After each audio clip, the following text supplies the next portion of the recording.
Hi boys and girls, welcome to the Peconic Bay on the North Fork of Long Island, New York.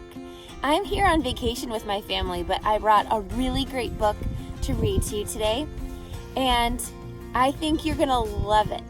It's full of great information about something that I never knew before. Remember how we've talked about good writers writing about what they know? Well, this author, Stephanie Mulligan, wrote this book on something she knows a lot about, and it's full of great information.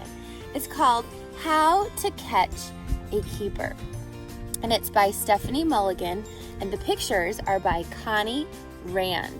Now, when I take a look at this picture on this front cover, I'm noticing some things that remind me of where I am right now.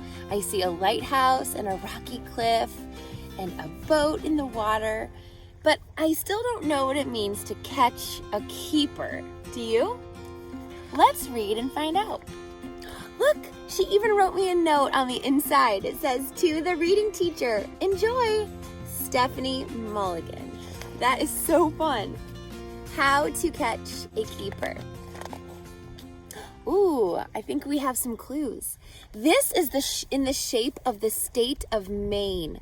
So maybe this book takes place in Maine, and that would make sense. Maine is on the coast and has lots of lighthouses. And look, a lobster. I might even be wearing a lobster as a clue. Do you think that this might mean they're catching lobster in Maine? How to catch a keeper might be catching lobster. Let's see. Luke and Layla's summer has finally begun, and a trip to the Maine coast is sounding really fun. Out the door they go into the early dawn. Their dad points to the map and begins to ramble on. Summer by the coast is always full of fun. Let's get moving right away and go enjoy the sun. This must be someplace in Maine, and I have actually never been to Maine, but I bet if we looked at a book, I bet this is something famous in Maine, and this must be one of their famous lighthouses. There are many ways to play in Maine you're sure to really like. I know of fun spots to explore and islands we can bike. There are cruises and museums and lighthouses galore, but I think my favorite is the Lucky Catch Tour. And here's the boat, and it says Lucky Catch. Lucky Catch. This might be the Lobster Boat. What do you think? Does it look like the boat on the front cover? What's so great about this tour? Luke and Layla say. Dad says, we'll get to ride a lobster boat on this very day. There's so much to learn about lobstering, dears. When Captain Tom speaks, please perk up your ears. This is a hands-on tour, Tom tells everyone. Rain or shine, we'll always have fun. So there's Captain Tom, and when you're on a boat, you always listen to your captain. You'll need aprons and gloves to protect you from mud. The traps sometimes splash when they land with a thud. On the big red mat, Captain Tom stands where the winch pulls up traps and could injure your hands. So this must be a winch. It must be some kind of a machine or a pulley that helps to pull up these big baskets because they're very heavy. There's his sweet dog Sammy with black and white hair. She listens so well that she's allowed to stand there. It's easy to see that she loves Casco Bay. How excited she gets spotting buoys all day. Well, now we know where in Maine they are. Casco Bay. I'd have to look at a map because I do not know where that is. The buoys with red tops and green stripes around, these all mark the spots where Tom's traps are found. So I wonder if a different lobster boat would look for a different buoy to find his basket underneath the buoy. So Captain Tom is looking for red and green stripe, but I wonder if a different one has a different color buoy. Tom says to the crowd, "Step up if you're daring. It's time to fill the bait bags with salty, smelly herring." Herring is a kind of a fish. And I know when I fish off the pier or off the dock, I put little minnows or worms on my fishing pole. And it looks like when you're catching lobster, you must put herring in a bag. That's the bait that attracts the lobsters. Layla spies a buoy. It's the right one to snag. Captain Tom grabs his gaff and the winch begins to drag. Tom is first to see the catch. There's a lobster inside to check. He pulls one from the trap that's dripping on the deck. He measures the lobster's carapace from its eye to the start of its tail. Is it the right size to keep? Is it a male or female? So Stephanie Mulligan tells us what the carapace of the lobster is. From the eye to the start of its tail, that's how they measure a lobster. Why do you think it matters if it's male or female, if they're thinking about keeping it, or if it's the right size? What size do you think would be a good size? Do you think a small lobster or a large lobster would be a good size to keep? It's a female with some eggs. Back in the sea she'll go, but first he'll notch her tail to let the next fisherman know. Look at that. So they put a little notch on the shell, and that doesn't hurt the lobster, but that's a good idea, so that the next lobsterman, when he pulls that lobster up from the trap, he knows this is a female and I'm going to throw her back.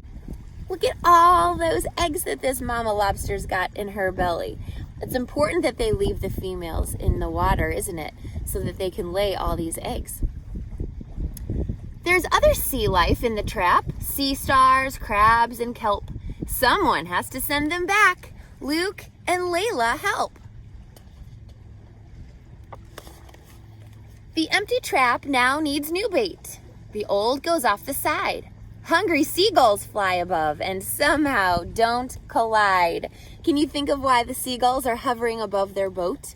Think about what they just put in the water. All their old bait. These guys want to eat it.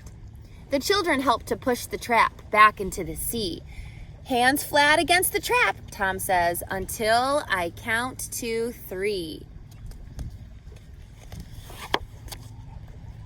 We have more traps to prep, says Tom, and they'll set for 3 days at least. Let's fill those bags again and hope for a lobster feast.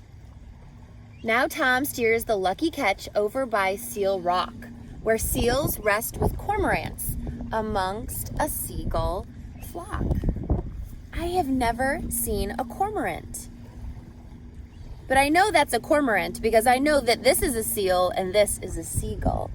I wonder where else cormorants live. 2 more traps, another lobster. Watch those claws and legs. This one's a keeper. It's a female without eggs.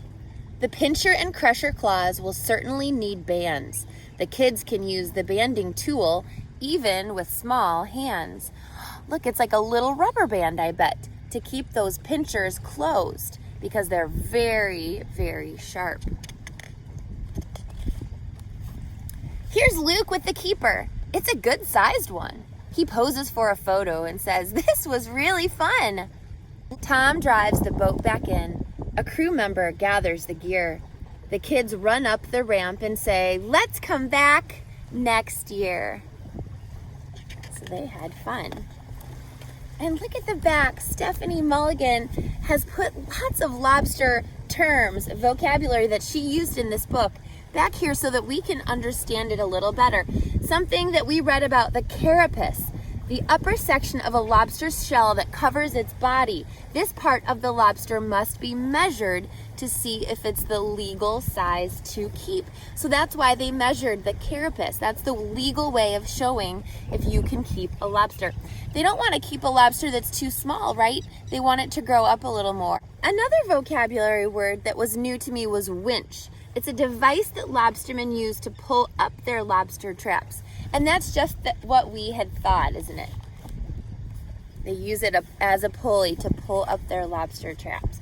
A cormorant, a large black bird found along the coast of Maine. So it just lives in Maine. How interesting. She also gives us a little bit of information about herself, and she says she worked on the Lucky Catch Lobster Boat with Captain Tom for 8 summers. So does she know a lot about this lobster boat? Yes. Here's her illustrator, Connie Rand, and she is a local illustrator. She and Stephanie both live in Maine. I hope you really learned some interesting things about lobstering. I know that I did. And boys and girls, Stephanie Mulligan has a message for us.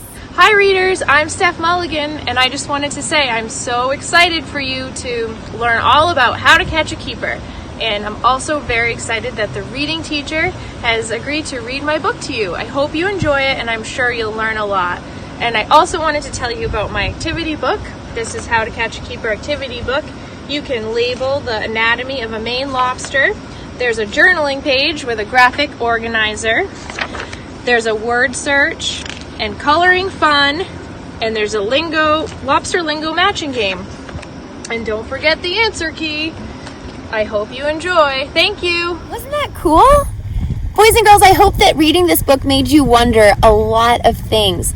And keep listening to that reading inner voice you have that keeps asking questions about things. And if you have more questions, go to the library and look up some more books about lobstering. But if you'd like to buy this, I'm going to attach the link below. And also Stephanie's activity book that goes with it, which is so fun. You can get both of those by clicking on that link, going to Amazon, and ordering them.